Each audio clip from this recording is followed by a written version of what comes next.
So yeah, good morning, everyone. Thank you all for joining on this Saturday morning. We have quite an exciting webinar coming up for you with Michael Lee. Obviously, with these difficult times dealing with the coronavirus, some people have to get creative in their business, and that's what he'll be talking to you today about. So I'll let Theresa do the introductions. We also have with us Deon Groenewald, and Michael and Deon, they work together at Action Factory. So a little bit about the webinar today, just so that you're familiar. We're doing this over Zoom. And so we're doing it as a webinar, which means we can't see you, but you're more than welcome to interact with us, either via the chat, or if you have a question, at the bottom of your screen, there's a Q&A button. And if you click on that, the questions come directly to me. So I'm the host for today's webinar. So if you have any questions, just come to me and I'll deal with them. And I will interact with Michael to make sure that he'll either in the middle of his presentation, answer some questions, or we have a Q&A at the end. So if you have any questions and you feel like they can wait, just wait, and at the end we'll collect them all and answer them. Having said that, just some small details. We have a code of conduct that applies to this webinar. It's nothing special. It's just quite simple. And if everyone just behaves and interacts as normally, you don't even need to read it. That's just the small legal detail. Having said that, I'm going to give it over to Theresa so she can introduce our two panelists. And it's Michael's birthday, so if everyone can just wish him a happy birthday. Well, because I can't really sing. Can you see this? No, not yet. You just share it.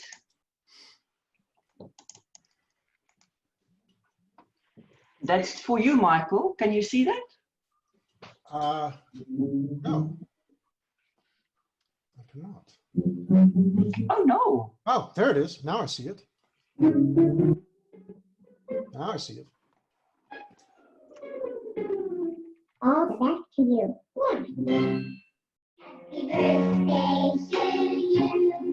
Happy birthday to you.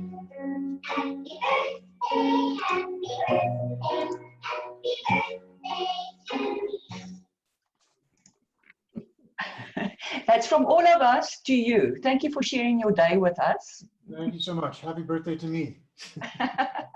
Oh, let me just stop it because now the Muppets are coming on.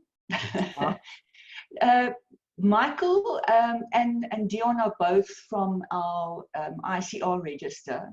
Deon is, I'm not going to go into long speeches because but that's not the purpose of the day.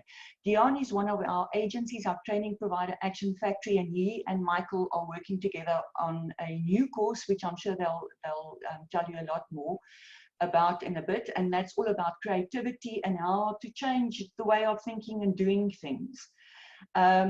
And I'm not going to go into detail about that because that's Michael's field, so I'm going to step back. I just see that it's actually really a truly unique, everyone's wishing you a happy birthday, Michael. We'll send that to you afterwards. We've got people from Perth, Curacao, Netherlands, it's huge, UK, there's a lot of different people, so it's truly international. So guys, enjoy this. I'm also going to sit back and listen to it, and I'm leaving it open to you, Michael and Deon. Cool, Theresa and Giel, thank you. So first of all, I do want to wish everybody happy my birthday. I used to be in a relationship with someone who used to send messages out to wish everybody happy her birthday. And I thought that was pretty cool. So happy my birthday to all of you. And thank you for coming to my birthday party. For me, this is the best way to spend my birthday because I love talks like this. And I'll tell you why. It's because all or most of you are coaches, right? And I love talking to coaches. If a couple of you want to just take a guess why I love talking to coaches, type it in the chat quickly. Just why do you think it is that I love talking to coaches?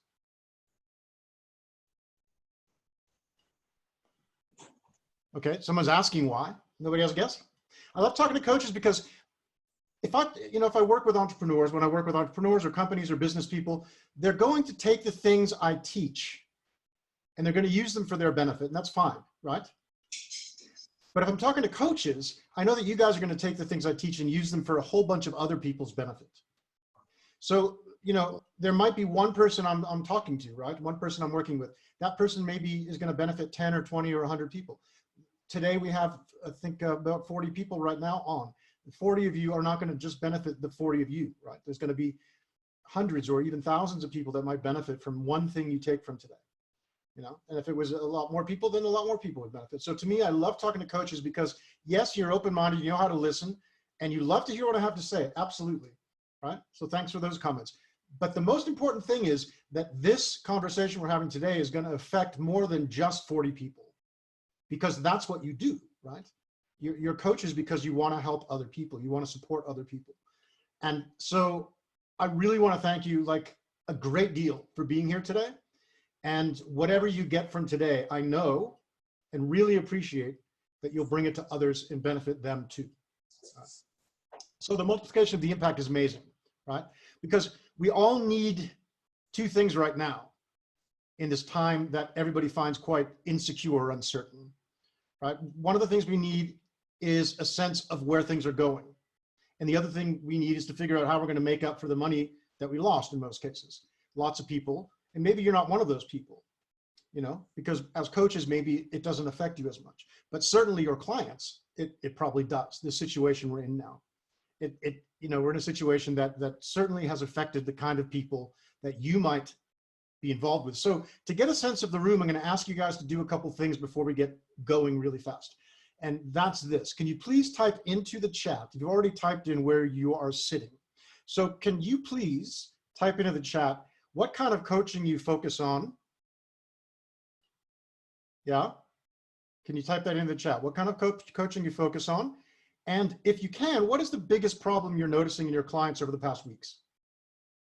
This will help also with this side of things to give you more insight into, okay, leadership and business coaching. Great. Lots of different types of coaches here. One of the interesting things as well is we have a whole bunch of mediators who joined as well, which is a little bit different from coaching, but it shares quite a couple of fundamental practical applications. For sure. I mean, mediation is really important in this conversation, actually, and not something we commonly get to talk to, right? Conflict coaching. Great. So there's a really wide variety of types of coaches here. So guys, if you could, ladies and gentlemen, rather, if you could add into the chat box now, what is the one most common problem that your clients are facing? So there's a weight loss coach here who says comfort eating, victim mentality. Fantastic. I mean, not fantastic, right? But very, very, very common, I'm sure. Okay. Job loss. Wow. Okay. So the last question I'm going to ask you is, why did you take time this morning? I know besides that you wanted to help celebrate my birthday, why did you take time this morning to show up for this particular webinar? How do you see this is going to help you? We got lots of different answers, hey? Giel, you notice there's like a really wide variety of issues facing people. Yeah, I mean, look, from our side, especially as a register, I think that's also the fundamental reason we wanted to host these webinars, because we have so many different questions of people, you know, either, for example, with us with hypnotherapists, can I even see my clients? And then with coaches, you know, how can I market? How can I adjust? It's such a wide array of problems that just the coronavirus has thrown at us. And yeah. And look, I mean, this is, you know, we're sitting in that position. I've already kind of said this, but we're sitting in this amazing position of being the ones who can help people, right? Everybody on this call is in a position to help a lot of people.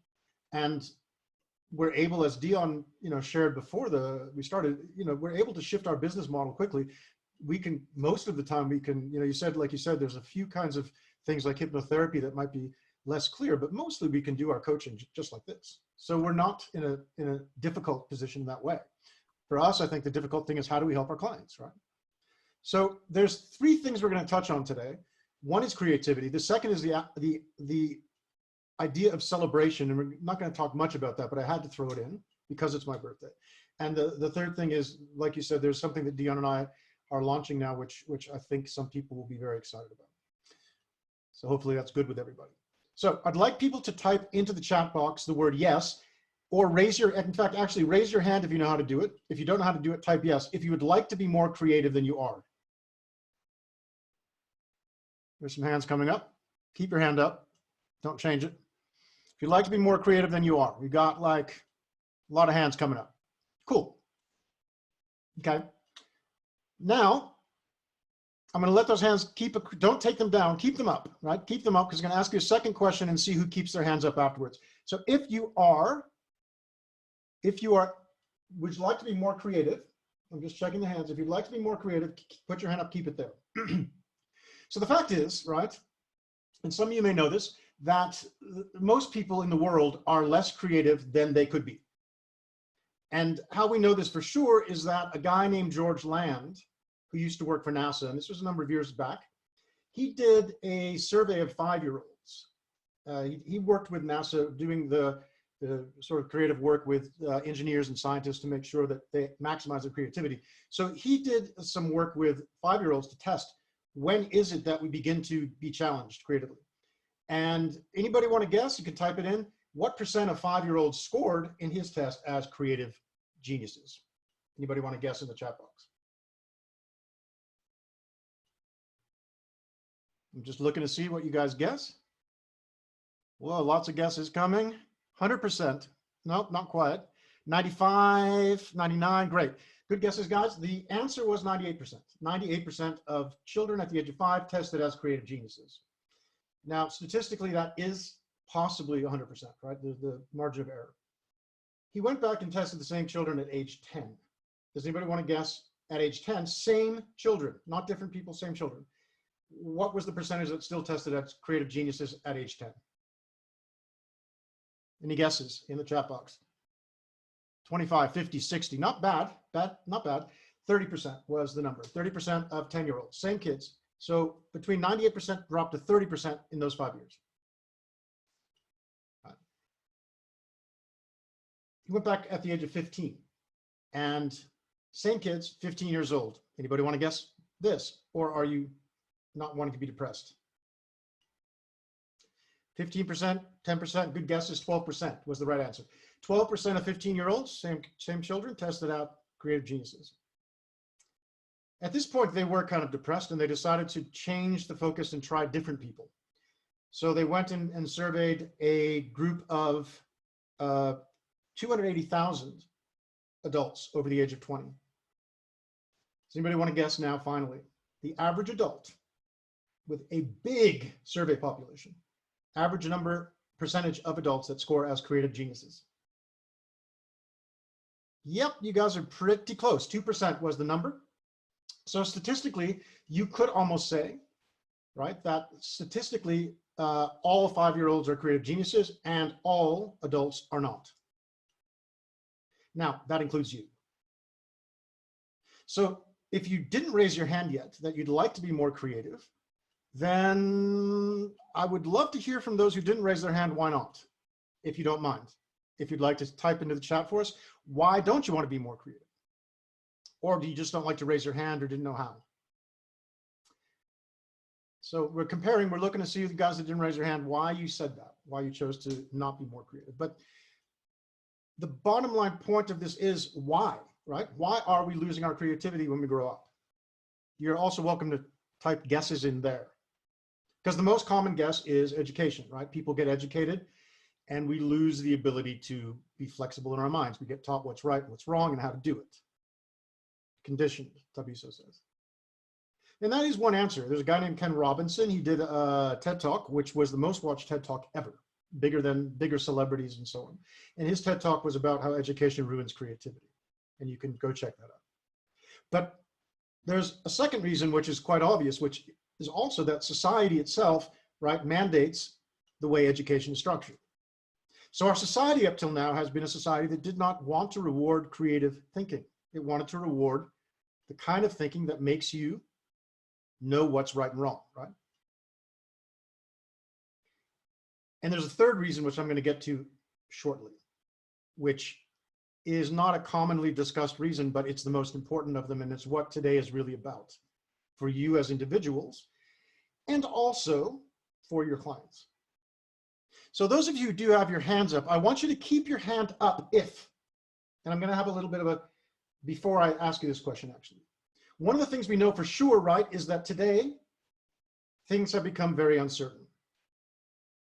Maybe a little more certain over the past couple of weeks than before that, maybe not. Things are uncertain, right? We don't even know how this virus works. We don't even know what will actually cure it. Some scientists are thinking it could perhaps come back again and again and again. It could actually not be something that vaccines work with. There's a lot of uncertainty. So we know that today we are extremely uncertain, right? And that seems to be a problem for a lot of clients as well. They don't have certainty to deal with. So I'd like you to keep your hand up if you would like to be more uncertain than you are. And put your hand down if you would not like to be more uncertain. And please be honest, because you probably know where I'm going somehow, but be honest. If you really don't want to be more uncertain, put your hand up. Because we're doing pretty well here. A lot of people keeping their hands up. They would like to be more uncertain. So those of you who've said you'd like to be more uncertain, please quickly type into the chat why you'd like to be more uncertain.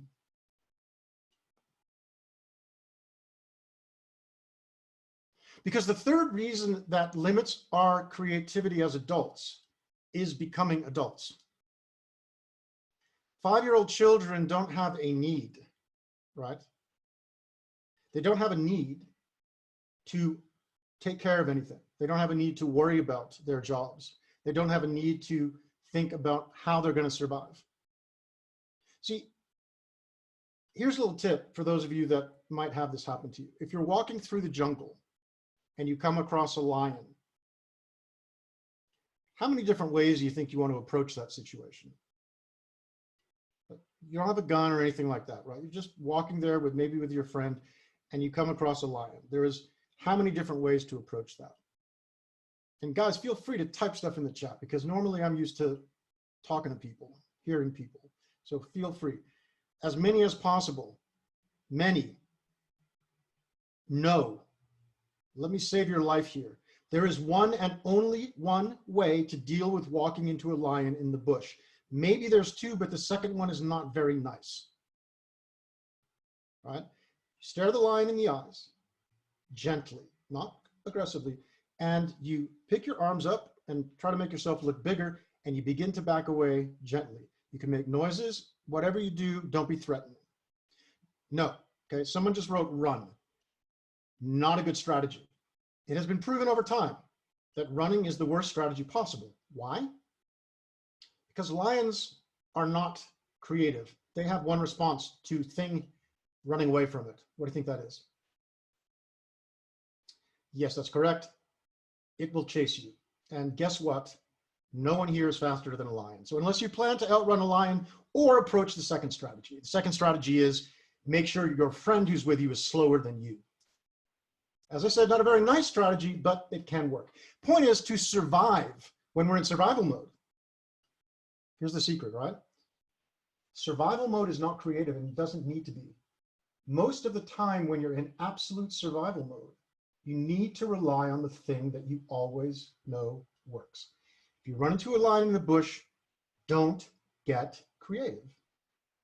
And that has been the basis of our system of education and learning and society for 98% of grown people. Now, again, we're not a normal cross-section in this conversation, right? You're coaches. You've been trained how to think more flexibly. You've been trained how to help other people do that.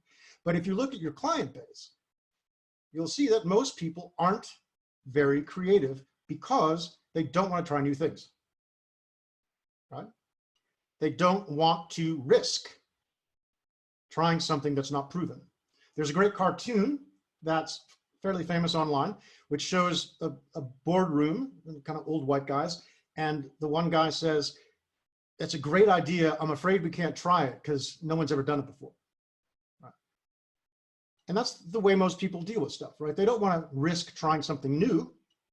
They want to do the thing that's proven to be the most effective. So most people want to learn by learning what is the best way to do it. The problem is that the situation we're in now, right, has changed the situation. So everybody's really uncertain. So now people want to know what's the best way to deal with this uncertainty, right? Playing it safe, as somebody named Deon, who's not Deon, says. And, you know, playing it safe is the reaction most people have. very few people are willing to easily shift to, you know, don't run from the lion, to let's try something new, because they experience life. And you know, ask yourself this. Don't most people around you experience life as an endless sequence of walking into lions, right? Again and again and again. Or they're worried about it at least. What's going to happen if I walk into the lion? I need to know the answer. Right?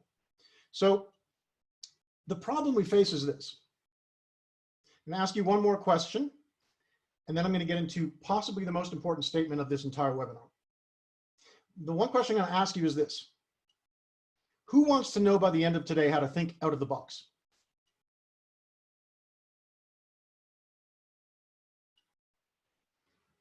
Okay, lots of people.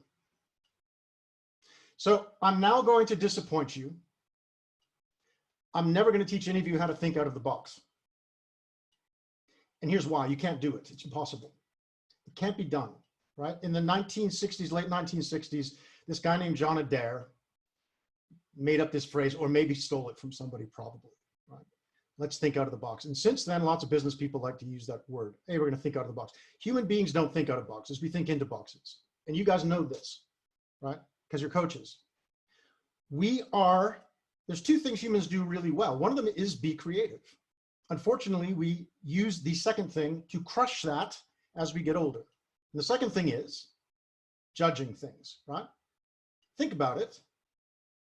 How many times have you made a judgment today since you got here? Even since you got on this call, right? How many people have judged me, positively or negatively, right? You like something about me or don't like it. You like something about the connection you have online or you don't like it. You like something about the way, you know, you typed something in the box and you like something about the way you typed it, you think it's nice, or you go, oh, that word I used. How many times have you judged something today? Because what human beings do best of anything else is we judge, right? We make decisions. Is this good for me or bad for me? Is it right for me? Is it wrong for me? Should I do this or should I not do this? We're doing that every, you know, I don't know how many times a second, but we're doing it all the time. And that is the biggest problem we have with creativity, is that we need to stop trying to fit into the boxes we already have and start learning in order to be more creative. We need to start being able to change the boxes. Trying to think out of the box doesn't work, because the minute you think out of the box, you're going to put it back into a box. It's not an effective strategy. Anything you think of, when I say think out of the box right now, right, about some problem you have, what happens to your mind? Do you get a solution? But if I say to you, let's define the boxes, and this is what I do in the training that I do, you know, the steps that we take when we train is to start looking at what are the boxes that actually define you and how can we alter the existing boxes to allow more possibilities to enter them more easily, right? The company Bic, for example, they once only made pens. They were plastic, cheap, disposable pens. But somehow they managed to take over the world with these pens. Took them about 15 years, and over that time, they started to sell these pens in every corner of the planet. And somehow, they became the biggest name in the world of companies selling disposable plastic cheap pens. And they didn't invent them. They just figured out how to sell them. But then they reached the end of the road. There was nowhere further to go. So what Bic had to do at that point was figure out what can we still do? And they didn't think out of the box. They took the same box they always had and thought, what else can go in here besides pens? And you all know now that they make razors, right, and lighters for cigarettes, which people in South Africa aren't any longer allowed to smoke, but we still have the lighters. And in fact, the lighters and the razors each comprise now about 1/3 of Bic's business. They didn't get those new ideas by thinking out of the box. They got those new ideas by thinking into the existing box and saying what else could fit that box. So they took away one restriction, pens, writing things. They took that away. They kept the plastic, cheap, disposable. Notice, that let them meet their brand while still being something new. Right?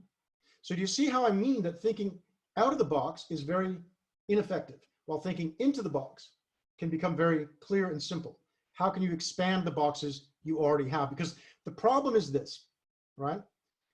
We have been taught until now that knowing who we are and knowing what we need to do is the most important thing in business, and mostly in personal life as well. Isn't it true that in business, you're told that you should be assured, you should be clear, you should know the answers. If you want to be promoted to be the boss, you got to know. You should never walk into a situation and let people know that you're not clear. The answer, I don't know, might be good for you to encourage your clients to do, but certainly not something that people in business have been encouraged to do. So now here we are. Would you guys all agree? You can put your hands down now, by the way, about the other questions. I'm very impressed with this group, right? But it is coaches. So those people who said you don't want to be more uncertain, what I want you to do with that is realize that uncertainty is the basis of creativity. That being willing to be uncertain about who I am, not in a confused way, but simply to say I'm willing to change myself, is the basis of your guys' coaching most of the time, isn't it? That you're telling your clients you have to be willing to expand yourself. You have to be willing to accept things you never did before. So creativity at its base is the same thing as that conversation. It's the same thing as saying, I am willing to free my mind from itself, right? I'm willing to let my mind become different than it is today. And frankly, we know that most people don't cope with that easily. So I'm going to ask you a series of very quick questions now to make a point to you quickly that what I'm talking about thinking into the box, okay? Because some people may still disagree that you actually are comprised of a series of boxes that you built up over your life, and those boxes are who you are, and there's nothing you can do to change that except that those boxes were chosen by you and you can change them. That's the only way it's going to happen, right? So we're going to just do this very, very quickly. All right, I want to ask you a couple questions, and I'm going to actually attempt to share my screen so that you can see the questions and keep up with me. How do I share? There we go. All right, so I'm going to share this. Can you guys see this document now? Yeah, it's visible now. Okay, so the first question I want you to type in the chat box is, where were you born? All right. And how many siblings did you have, and which one were you? If you're the first one or the third one. If you don't want to share any of these things, it's fine. Don't do that. But I just want those who are willing to go ahead and do that. And I've somehow lost track of the chat box itself, so I'm going to just rely on you telling me that people are typing in there. Yeah, they are. At the bottom of, or at the top of your screen, there should be a drop down where you can just click chat. Oh yeah, there it is. Okay. You got it? When I shared my screen, it changed everything. Okay, Yeah, fantastic. So people are typing stuff in, right? And here's what I want you to realize, guys. What you're typing in, I want you to start thinking about, how did this impact you? What's your first language? Zulu, English, Dutch. What is your first language? Of all the food your mother ever cooked for you, which one do you still think about your favorite today? Okay. I'm looking for the food now because it's my birthday and I'm hungry. So pot roast, okay. Komas. Sausage and mashed, look, some good stuff. Okay, here's another couple questions. What high school did you go to? What was the name of it? And when you were in high school and you were a teenager, what was the #1 most wrong thing in the world? What was the thing that you thought was the most wrong in the world? Some of you may still believe that it is the most wrong thing. What was your first job? And what was the one thing you learned at your first job that you still to this day know is true?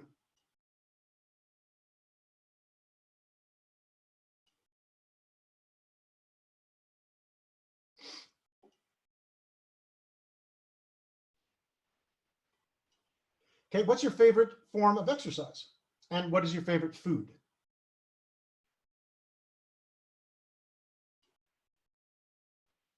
Star Trek or Star Wars? That's kind of a joke, but something you've got to ask everybody. Rom-coms or action movies? Are you a morning person or an evening person? And if you're not keeping up, don't worry. I'm going to keep these on the screen for a couple of minutes. You can catch up, or you can just think about these things.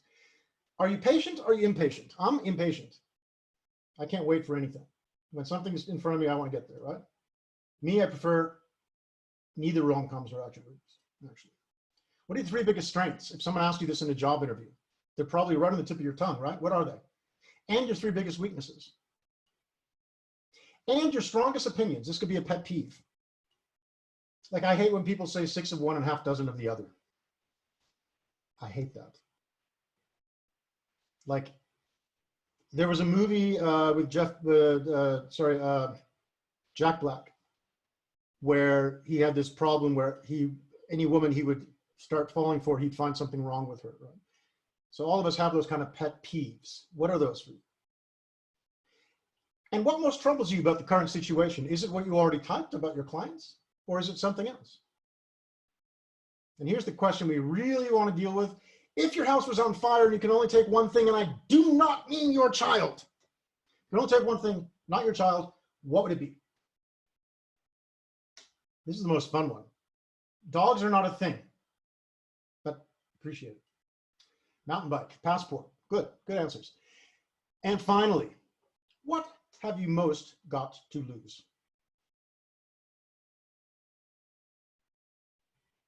Now that your mind has been working and you've been sharing about yourself out here, and we've got a list of things that we can use to basically document you, and you know, you guys have been very generous with that. I want to show you one other thing. I'm going to share something else. I guess that's going to mess up my share here, but I'm going to share one other thing, which is this. Great.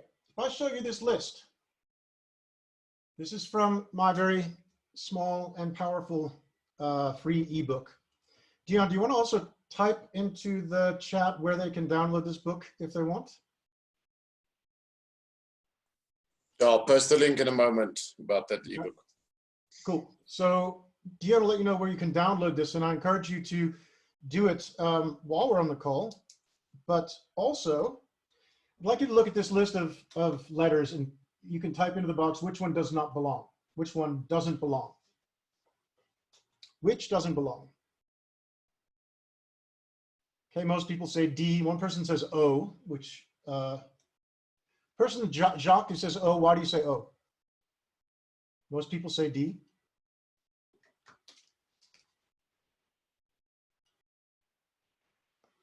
See, the bottom line is this, guys. As much as your coaches and you know that it's flexible, and our mind is flexible, and the whole basis of coaching is to get people to see new ways of thinking. You yourself are trapped in your own thinking. And even the stuff you've learned about coaching, you're trapped in that. So my goal, why I love talking to coaches, is it makes this simple. My goal is to free your mind from itself.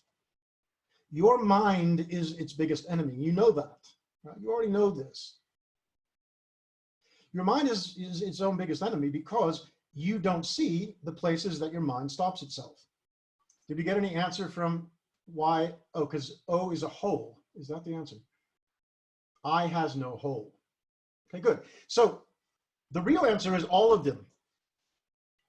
The complete answer is all of these, right? Because the fact is, none of these has any better explanation than any other. Any of you that gave an explanation in your mind or on the chat box for why these are not, why one was not the same as the others, you're correct. The problem is the fact that D is a vowel is no more important than the fact that O is the only one that is round, or that I is the only one that refers to a person, except for you, which is spelled incorrectly. So all of them have their own explanation. And some people, for example, a person in a different language wouldn't say that A is different because it begins the alphabet, but you could have in English and many languages. So the point here is what? Right? The point here is that as much as you guys are trained to think differently, you're still going to think the way you've been taught to think. And why I asked you to type all those things about yourself is not because it really matters what your answer was. What really matters is to notice that you had answers to all of those things. And those things all have impacted who you are now. Some of them were direct questions about that. What's your biggest strength? That's about who you are now. You're proud of that strength, and you should be. And that strength restricts you. Because here's the secret of this whole call that I told you I was about to get to. Are you ready for it? We all know that life is deeply uncertain right now, right? The COVID virus situation has made things deeply, deeply uncertain. So here's the question I want you to consider. The fact that we know this is one of the most uncertain times in history, and yet it was pretty uncertain around 9/11, wasn't it? It was pretty uncertain in 2008 when the economies collapsed worldwide. In fact, it seems like there's a pretty uncertain moment at, say, every decade or so. If we look back throughout history, when not just a certain economy, but the whole world, since we've become a global society, the whole world has been uncertain. The Spanish flu, I'm sure, was a very uncertain time. So here's the real secret, and some of you know this.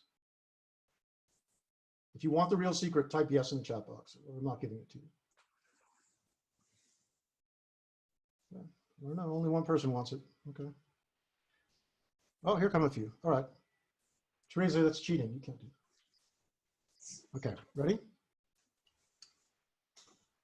Life is uncertain. All right. You've heard the saying, death and taxes are the only certain things in life. Well, the fact is, death is uncertain. You don't know when you're going to die. You know you will, but you don't know when. And taxes, looks like they're changing the tax system right now to help us with COVID. So are taxes certain? The one thing that's absolutely certain in life, 100% certain. If you know the answer, type it in the chat box. You should by now, right? Uncertainty. Life is uncertain. And life is no more uncertain right now than it ever is. It's you that is more uncertain, not life. It's your choice that you've made to let the uncertainty in your own thoughts become real, right? And it's the same way with creative thinking. By adopting an attitude of positive uncertainty, in other words, I'm willing to expand who I am, to change the boxscape in my mind, to let those boxes be different than they are, you increase your creativity instantly. It's not about practice. It's not about learning techniques. It's literally instant. If you walk off this call right now and tell yourself every day, I'm willing to change the boxes in my mind, you will think more creatively, have better ideas faster, easier, and they will come without you making any effort. Until you do that, all the exercises in the world will struggle to make a difference, right? Now, when you open your mind to the idea that thinking into new boxes, thinking in different boxes, bigger boxes, new things in old boxes, that opening of your mind to free it from itself, to free it from the restrictions of the boxes you built, then the techniques you can learn and the things that you are able to think of will expand by learning those tricks, techniques, and applications of things. And that's what I do when I train people. The first step we take is, how do you come to the point of being willing to open your mind, right? To open your mind to being willing to be uncertain. And here's the key for your clients and yourself right now. The world is uncertain. It always is. And the only certain thing about life and the world is that it is definitely uncertain. There is no more uncertainty now than any other time. It's only your perception. It's only your decision, and it's only your definition. So what, right? So what do we do with that? So even if you become willing right now, and I'd like you to, those of you that put your hands down, raise your hand again if you're willing to adopt an attitude of uncertainty as something brilliant and beautiful rather than something to fear. And those of you that already said yes to this earlier, raise your hand again now if you understand that you have a lot more uncertainty you can take in than you thought. Right? And that's great to see, right? And I'm going to still live inside of the fantasy that those who are not raising their hands just don't know how to do it. Because all of you right now need to adapt this way of seeing things. Life is uncertain, and it's great.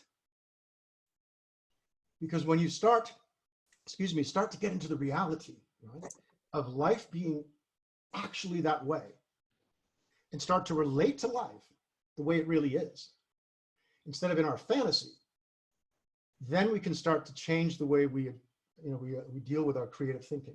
Because right now, your creative thoughts are limited to the thoughts that you've allowed yourself to still have.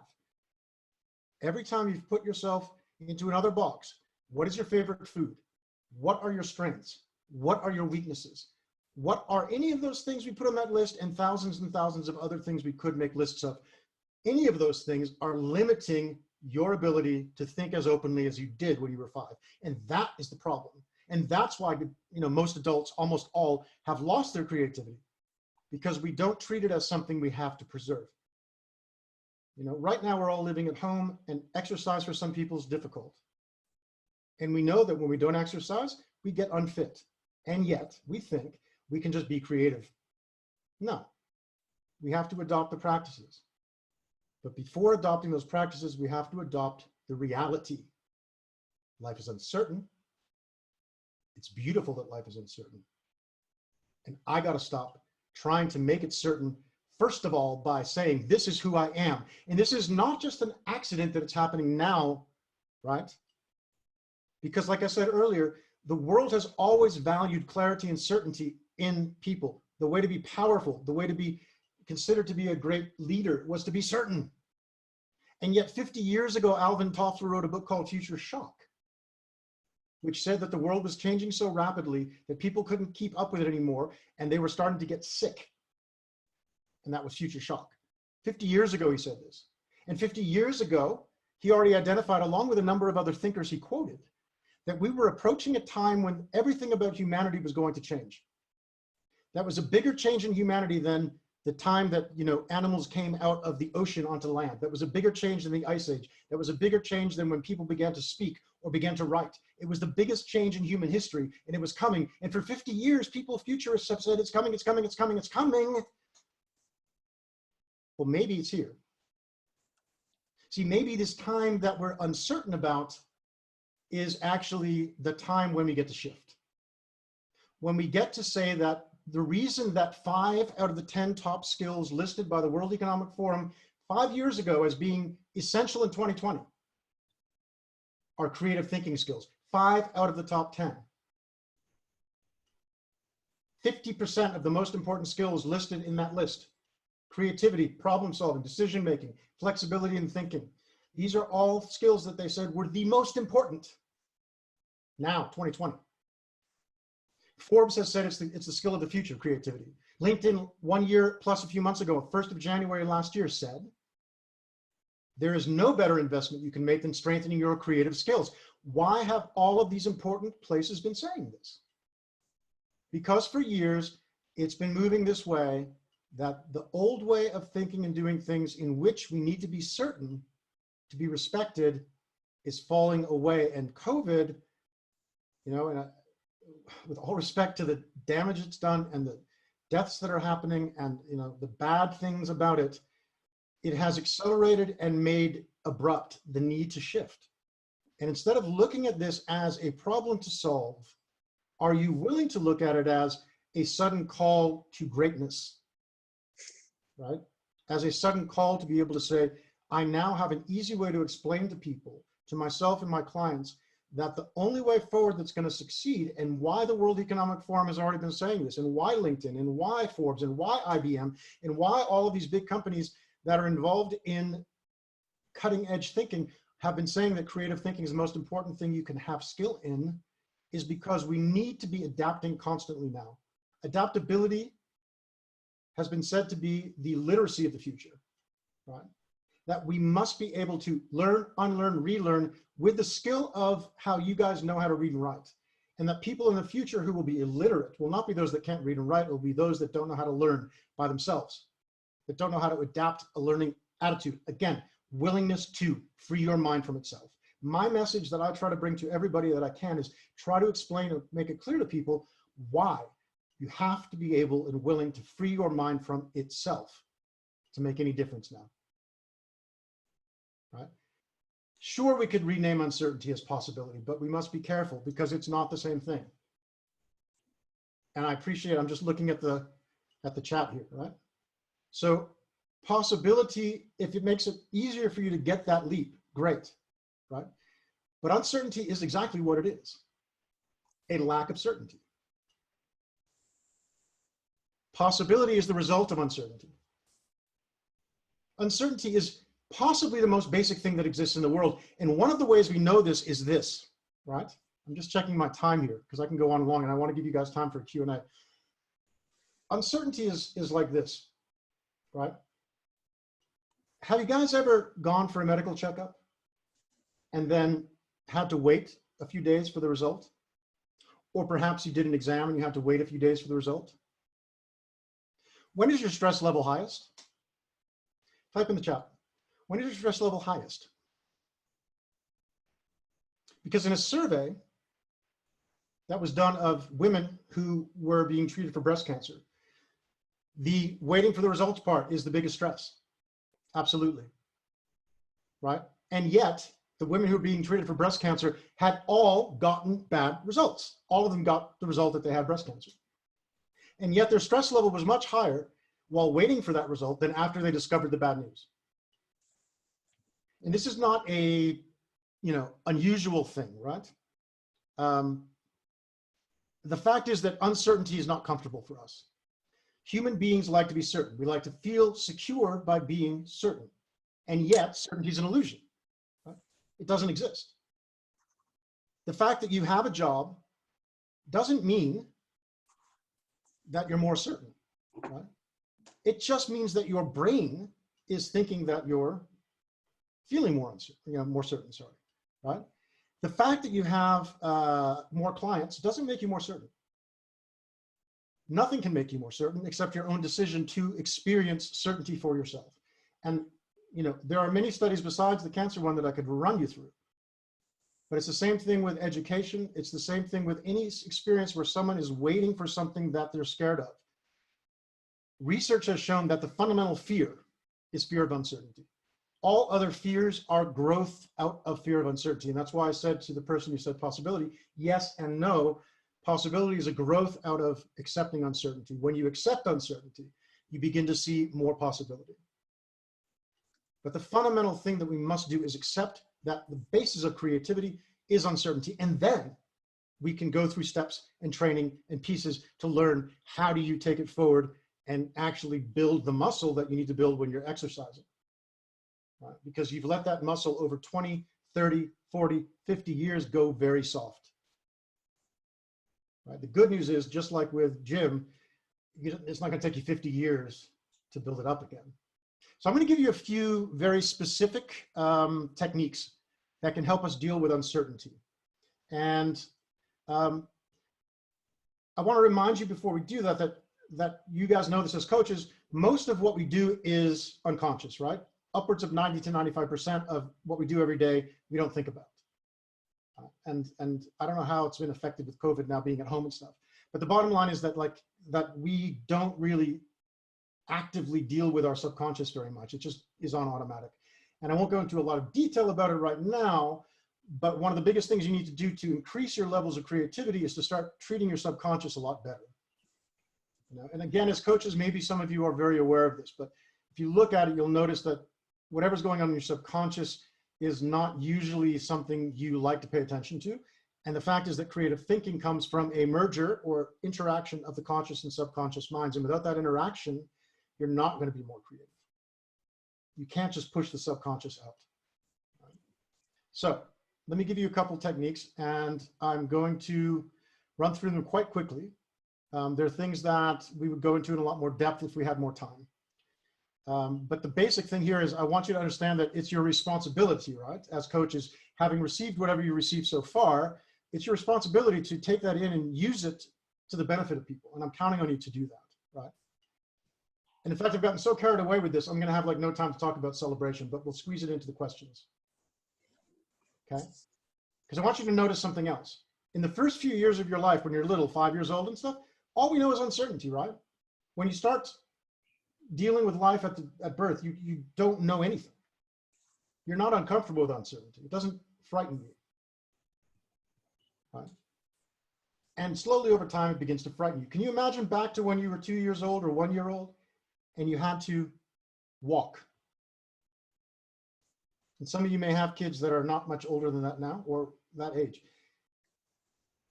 Children that are learning to walk, are they afraid of the fact that they don't know how to walk? You can type this in the chat. Are they? Are they afraid that they don't know how to walk? Are they afraid of the uncertainty of how do I do this? Do they get angry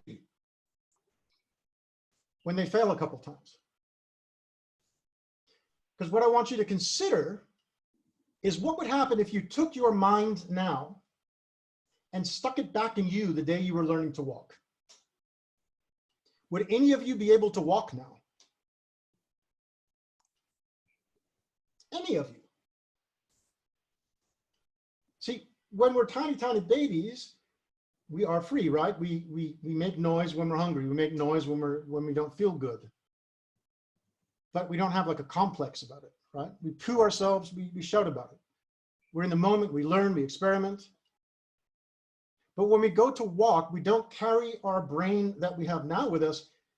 And if we did, after 3, 4, maybe 5 times, we'd give up, right? We'd say, this is not for me. It doesn't fit into my personality. It's not the kind of thing I'm good at. Okay, so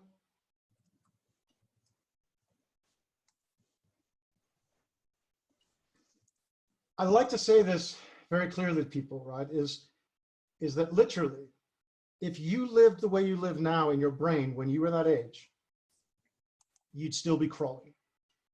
You would never have learned to walk. Now think about that for a second. That's how you live today. Right? We live in a situation where most of us would still be crawling because of our conviction and our attachment and our love for the boxscape that we've built in our heads. Right? And how does that happen? Our exhausted parents at 3, 4 years old start telling you, do this because I told you. Our teachers say, do this because it's what it says in the book, right? Our friends tell us, do this because it's what our teacher told you. We stop questioning the boxes we built and we start realizing that those boxes are real and they're true and they are the way we are and they are the way the world is. And right now we are experiencing the most uncertain time ever because that's what we're told. Okay, so here's a few tricks. And I want you to start with this simple one that you've already started with, right? Which is acceptance, right? You need to create a sense of safety for your subconscious in order to be able to actually have a sense that uncertainty is not just something to cope with or to accept or to deal with. Uncertainty is actually something really good. Uncertainty is actually beautiful because it's the truth. And being uncertain about ourselves does not mean we're not strong people. It means we're very strong. We are able to find a sense of ourselves inside of being willing to shift what we believe about ourselves in the world. So start with the basics. Here's a few things you can do right now while you're still in lockdown, if you are, right? Is to make your workspace something that gives you a sense of security and safety. One of the ways to do that is put a lot of blue in it if you want to be creative, because creativity, the color is blue. That makes you think more creative. But more importantly, set a clear space that you work in.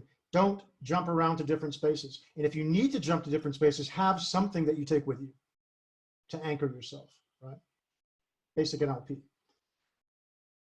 Try to work at the same time on things that are creative.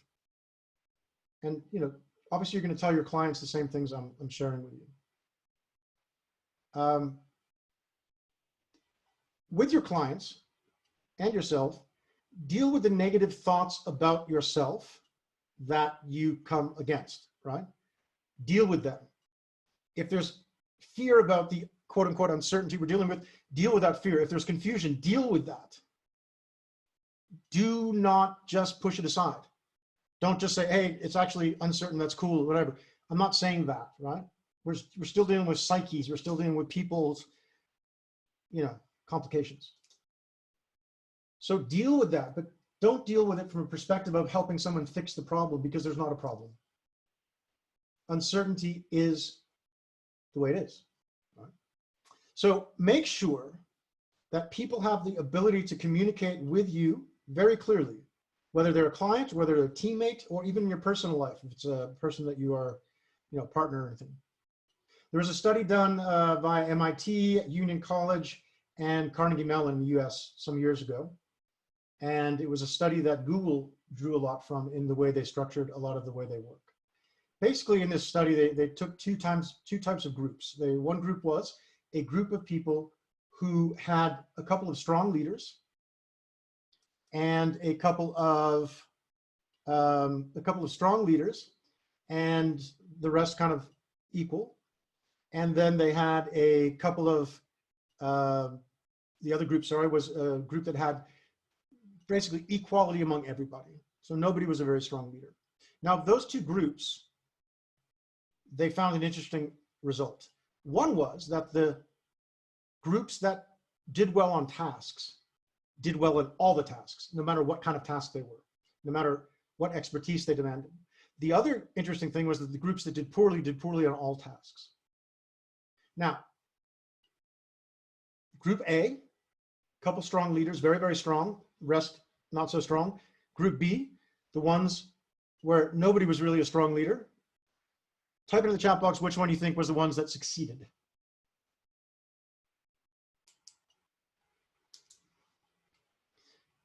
And there's one thing I have to deal with here. I'm getting a suggestion from Giel that we start the Q&A at 11:45. Okay, and I'm getting a note from Deon that we should stop in 2 minutes. So I'm going to split the difference and we'll finish what I'm saying in 10 minutes so we can have enough time for questions. And Giel says also, those that wish to stay longer, we can stay a few extra minutes. So right now we have basically two answers. One is B and one is strong leaders. What do you guys think, the rest of you? Strong leader team or the equality team? Okay, those who are saying B, it's the right answer, right? What mattered the most in the success of these teams was communication.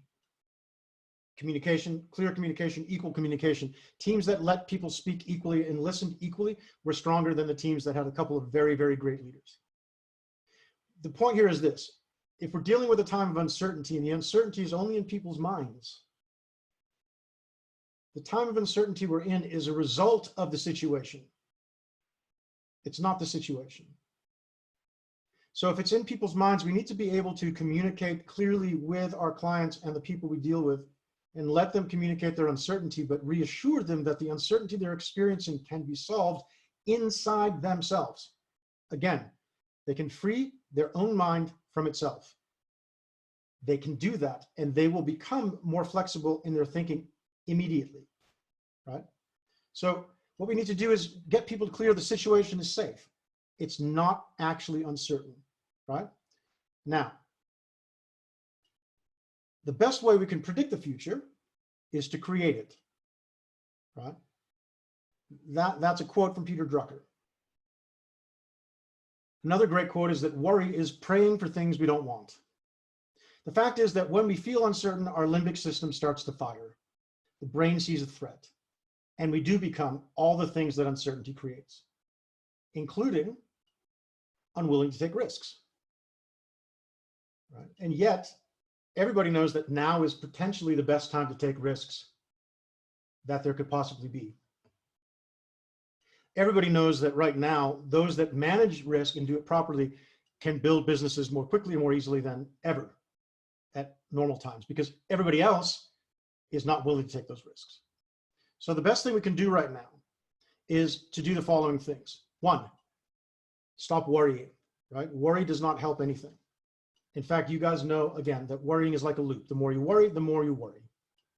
Worry doesn't lead to anything. In fact, worrying has been seen as not assisting problem solving, but actually causing you to be in a mental state where you can't solve problems, which is why we fall back on what the best solution that we'd already learned is and why creativity then doesn't work. Okay, worrying also damages your confidence, by the way.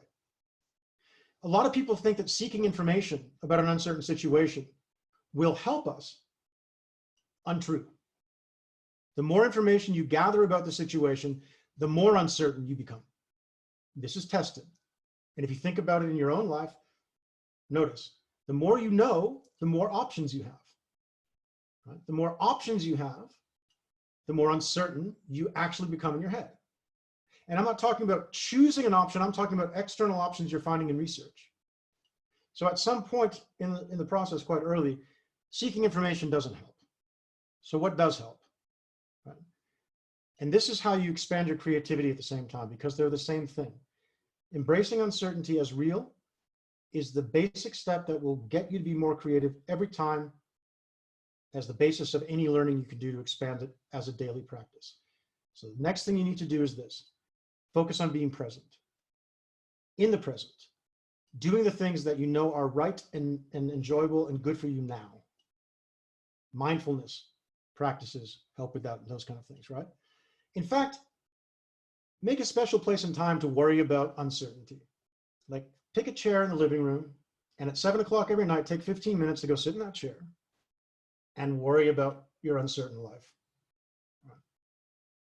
The rest of the day, start to embrace being uncertain as the basis of creative thinking, as the basis for being able to free your mind from itself, choose your future, choose yourself, and be able to go forward step by step into being a more creative person and being able to teach others how to do that. Right? And like I said, there's lots and lots of tricks. I mean, the workshop that I lead normally for people is a 16-hour process of face-to-face conversations plus videos. So, you know, in this hour, whatever, we're not going to get into a lot of detail about techniques you can use, right? But the most important step you can take to start with is to embrace that uncertainty and then put a sense of safety around it. Both mental safety and physical safety. It allows your subconscious to relax. It allows your limbic system to shut down and calm down. Right? Because the uncertainty, and I'm repeating myself because it's very important you get this clearly, the uncertainty that we experience in the time of this virus or any other time of great social uncertainty is an uncertainty that's in our collective mind. It is not less clear than any other time in history. And just like walking into a lion in the bush, right? You know, there are times that you're going to feel unsafe, and there are times you really are. So here's the thing, guys. You know this, again, as coaches. It's actually unsafe to walk into a lion. It's physically unsafe. It's physically unsafe if you're crossing the street and a drunk driver comes hurtling towards you, right, without any kind of idea what's happening. You look, you see this car almost about to hit you. There's only one thing to do, and it's the opposite with the lion, right? Jump out of the way, move. But most of life, the fears we have are just in our heads. We're more worried about having breast cancer an hour before we find out that we do than after we find out that we do. Makes no sense. Makes absolutely no sense why we should be more upset when we don't know the answer than when we know the answer is bad. But it does make sense because that's the way the human mind works. Human mind can't think out of the box, guys. It will always think into the box. So let's look at how we expand our boxes, make our boxes more comfortable with new things being put in them. And the new thing we have right now is called COVID-19. How can you expand the boxes you already have in your head, some of which you identified earlier? How can you expand those boxes to include COVID-19 as a positive thing that can make a positive difference for people, for your clients, for yourself, for people affected by your clients? Because I lied at the beginning of this, right? I said, you know, I get to affect all of your clients too. Actually, I get to affect all of the people your clients affect. And it's wonderful, right? So for me, this is a great opportunity for all of us. We are launching a really special thing. And we're going to talk about that after we take some questions, but we need to do it before the time runs out because I don't want any of you to miss this. It's a really amazing thing that we're doing. I'm excited about it. And I'm always excited, so that doesn't mean much. But the bottom line is this, guys. Whatever you do after you get off this call, do something and tell your clients the same thing, right? Because creativity is about making something happen, right? You can call it innovation, you can call it creativity, you can call it innovativity, which I do sometimes. It doesn't matter what word you use. The point is it's about making something. And the only way to make something is to do something. And doing something is great because it leads to doing something else. Doing nothing leads to what? Type in the chat. Doing something leads to something. Doing nothing leads to what? If you had no results, nothing. doing nothing leads to the next step after doing nothing is doing nothing, right? Once you get moving, you have some kind of momentum going, right? When you're not doing something, you have inertia. So doing something creates momentum, doing nothing creates inertia. So if you're in crisis like now and going, oh my gosh, I don't know what to do, it's uncertain, you're still a lot better off doing something. So I'm saying doing something leads to the next something. And if the first something isn't great or isn't the right thing, the next something might be. But doing nothing leads to another nothing, and you have to start all over again. So please, when you get off this call, do something today. Something. Anything that's in your sphere of thought or something new that came to you during this conversation. We're going to offer you one thing you can do, but there's a lot of other things you can choose to do on top of that or separately, or do that instead of what we offer. So I think it is 20 minutes to 12. I could literally go on till 3 o'clock. And I'm not going to do that. So what I'd like to do is take some questions if there are any, or comments people would like to make. Giel, is that cool? Can you do that? And then maybe for 10 or 15 minutes? Yeah, and so we'll just announce at maybe 5 minutes of the end, we'll announce the special thing, and then we can go on as long as people want to. yeah, so basically there's not a set time limit on the webinar, and me and Theresa can stay for as long as we want. So yeah, let's do about 10 minutes of questions, and then Deon can, you and Deon can do the end presentation. And then afterwards, any questions that are left over or any other questions that pop into people's minds, then they can just ask that. So at the bottom of your screen, everyone, there's a Q&A button. So if you click on that, there will just be questions, or just ask them in the chat because Michael sees them. And then we can just go through them one by one. I'm going to change my background now, by the way, while we wait for that. I was going to change it more. I was even going to have a whole thing on celebration and birthday, and I got too carried away with one thing. I think it's time for the birthday, real the birthday. Getting creative. I used to hate these backgrounds, but then I realized actually in a Zoom meeting I was in, I was like, actually, kind of cool. They're fun. You can customize them as well. Yeah, so everyone, if you have any questions either about the talk or just in general about getting creative or problems that you're facing that you want to get either, you know, Deon's or Michael's opinion on, then just feel free to ask them. You know, don't be shy with that. I want to actually grab this opportunity just very briefly for the guys while they're asking questions, and Michael can go through some. And I want to confirm one or two things that Michael spoke about here, guys. I love the concept of, you know, sitting in this space of uncertainty. And I did Michael's course a while back, and then, you know, we came with COVID and lockdown. Now, my general business has always been face-to-face, in classroom, with clients, coaching and training. And when COVID came, everybody in my industry, people around me got into this spin. And the strangest way, the only way I can explain this to you guys is inside of this uncertainty, there was